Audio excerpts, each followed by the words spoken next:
Hello everyone, welcome back to the channel. Today I'll be talking about 3 books you must read to start your online business in 2021. All of these books have helped me immensely in figuring out how I can turn all the services that I offer into an online business. So let's get into it. The first book is Show Your Work by Austin Kleon. So if you want to build an online presence or if you want to start an online business, this is a must read.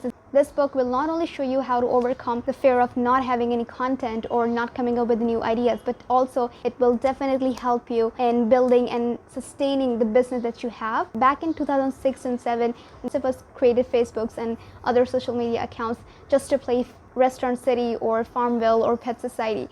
But today, social media is not used for games. Instead, it's actually used for business, making sure that you're being seen online and your services are being seen online and people are reaching out to you for all of the things that you are providing. This is exactly the reason why I created my own website, kalsoom.com, the final step in cementing my digital presence. A few of my favorite takeaways from this book are: share your process. So this would be your content. If your work is not online, it does not exist. So document everything you're doing, and people you're looking for, aka the clients or the audience that you want to reach out to, they will automatically come to you because you're showing what they're interested in. Share something small every day. It sounds easy, but it takes a lot of effort. You need to have a whole strategy of what to post each day. It will become a lot difficult if you keep thinking about what to post today.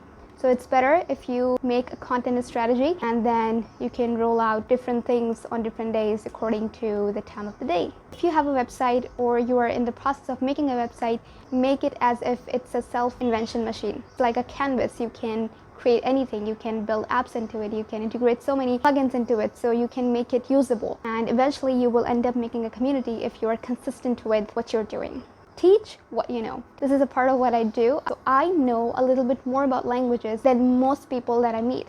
I've taken up languages as my niche and I try to create my business around it. Not only I'm teaching it, I'm also sharing whatever I know. So it could be in the form of services, in the form of digital worksheets, in the form of books, in the form of videos, in the form of articles, worksheets, all of those things. So the second book that I want to recommend is Writing Tools: 55 Essential Strategies for Every Writer by Roy Peter Clark. Don't use too many ing or ings in your writing.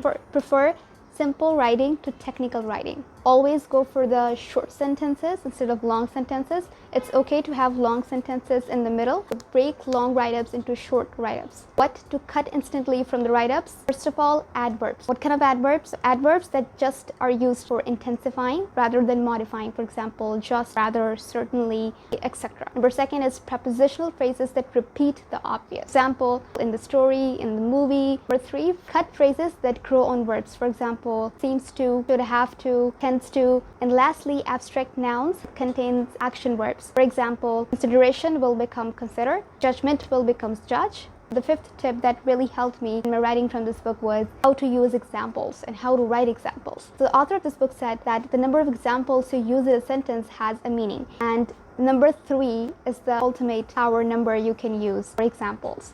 Just use 1 example for power, use 2 for comparison and contrast, use 3 examples for completeness, wholeness, and use 4 or more if you want to make a list. The last book that I want to recommend is The First 20 Hours: How to Learn Anything by Josh Kaufman. So actually today, starting a business is a lot easier than it was before because finding clients and customers and audience is a lot easier than it was before. Before you had to use a lot of money to reach out to an audience, but today you can just use your social media and use content marketing. If you are really good at content marketing, you can reach out to your dream audience very easily. Now the game has become how effectively you can use your time and use the resources at your hand, and also how effectively you can use your creativity to create what you have in your mind. And because of the fact that trends are changing so much and at such fast speed, that learning quickly has become an extremely crucial skill to gain, and learning how to learn has become an extremely important part. How quickly you can learn is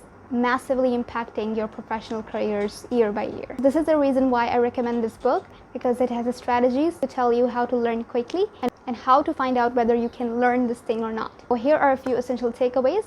Number 1, so choose a skill and give it at least 20 hours to test whether you want to learn that skill or not.